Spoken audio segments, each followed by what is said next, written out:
right, so let me see if I have this straight. I say something on the air in 2009, and a few people running commercials on the show move them to other shows. They don't cancel, they just move the commercials. Then all of that happens within a month of the comment. At that point, Fox launches a diabolical conspiracy to wait 2+ years and air the show every single night, then announce that they'll be doing the show for even longer and signing me to an agreement to do additional work on the network. And I'm the conspiracy theorist.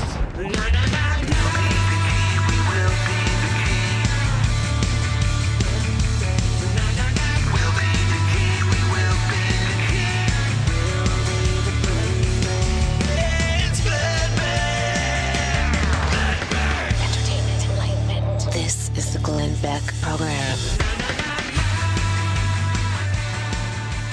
So what's up? Hi, Glenn, I didn't prep anything. I have nothing to talk about today. There's nothing going on. Really a dull day yesterday. Oh, man. Oh, boy. I just don't... oh, boy. I think... I just read a headline. Good Morning America investigates end of Glenn Beck show on Fox News. A marriage that went sour? They've investigated? Wow. What I didn't get a phone call from them. That is so weird. What is their investigation show? Sure, it's deep. I'm sure deep and probing. I'm sure it is. I'm going to address what was announced yesterday. Right after this broadcast, and I apologize, but I'm a business partner, and I try to be an honorable man in all of my business dealings, and that was the time that was agreed upon, and I have wanted to talk to you about things for months, and there are things that I still want to talk to you about that I cannot today and will not today, but I will.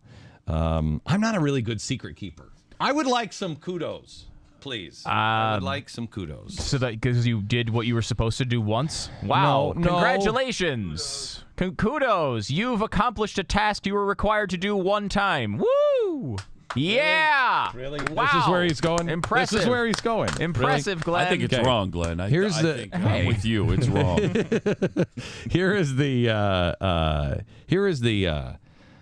thing I want to talk to you about at the top of the hour. I want to have you and I to have a serious conversation about what happened, what is going on, and what is coming. Should you tell people what it is? What the development was yesterday? Should you maybe outline? I am sorry. How little egotistical of me. I am sorry. Mm-hmm. While I haven't seen Good Morning America's investigation yet, I will tell you that I am transitioning my relationship with Fox. We have signed a new agreement. I am not doing the television show. Well, you are now. I am now. For a while. I won't be doing it for very long.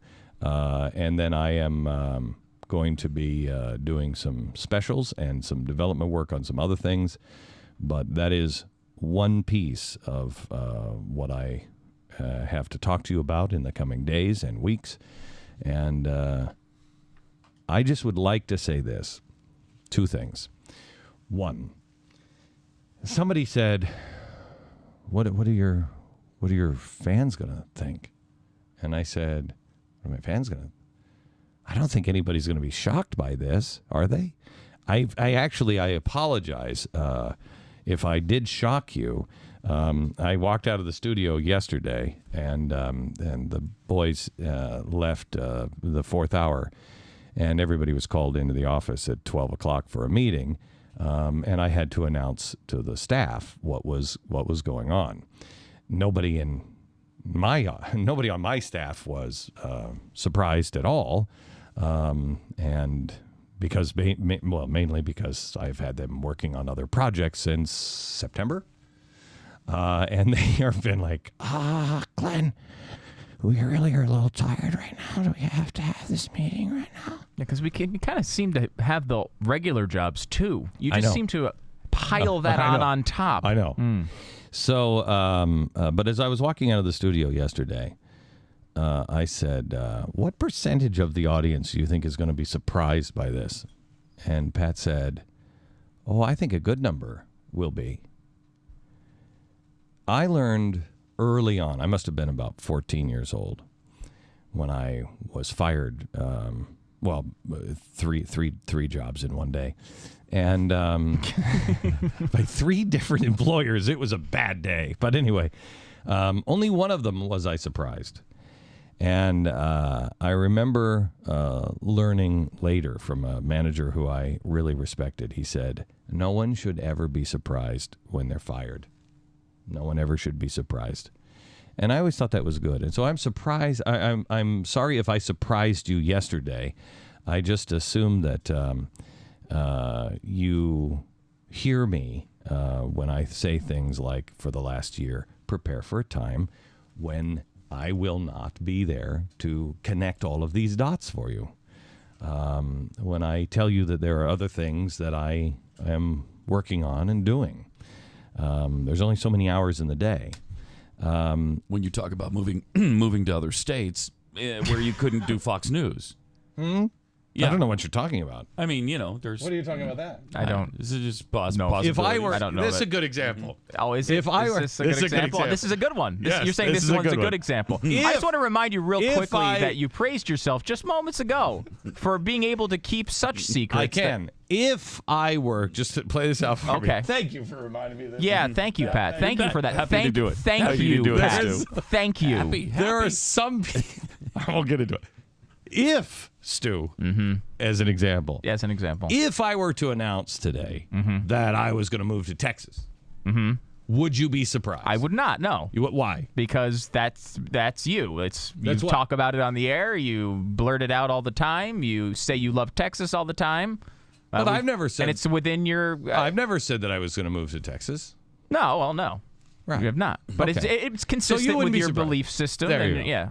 If I said I was going to move out of New York City, would that surprise you? No, definitely not surprise me. If I said to you I was going to move out of New York City and bypass all of the great choices and I was going to move into downtown L.A., San Francisco, or Chicago, would that surprise you? That would surprise me. Yes, it would surprise me very much. Right. I'm a fairly consistent and predictable guy. You don't know that I would necessarily say, well, I mean, yes, I guess. I am very predictable if you take a man at his word. Yes. If you think that I'm playing games, well, then I'm complete. If you think that I am, your typical person in Washington or in the media, well, then you can't predict me at all. You'll stand around for the rest of your life going, I don't understand that guy. Yep, you don't. You really don't. But here's where I'm sorry if I surprised you yesterday. I will tell you this, that I'm not concerned about us, because when somebody asked me last night, what are your listeners going to think? Are they going to... I said, what are my listeners going to think? The truth. They'll deal with it and they'll know what the truth is. Well, I know, but I mean, a lot of people, media matters. Okay, hang on just a second. Wait. So my listeners, my viewers, I'm concerned that my viewers, they're going to somehow on this story believe the people that have been telling him from the beginning that he didn't know what Jeremiah Wright was even talking about. He didn't even hear it. He's not a socialist. He doesn't believe in redistribution of wealth. George Soros is nothing but a philanthropist. Please. Obamacare is important. It's not going to change the country. There's no communist truther working in the White House. Come on. It's not like you have a new guy who's running Medicare, who's going over and praising single payer and asking for redistribution of wealth. That's not happening. He said he's going to close Gitmo. He will close Gitmo. Really? Fannie and Freddie. There's they're no fine. problem. And they're not going to buy our own debt. They won't monetize the debt. The stock market's going to stay right around $14K forever. We don't even have a debt problem in this country. We've got the wealth. Right. I'm really concerned that you're going to be duped by those guys. Yeah. All right. So here's our sponsor this half hour. It is Tax Resolution Services. Hang on. You know what? Hang on. I'm going to take this phone call because I just look up over the screen and I see this. Lisa. Yes. Lisa.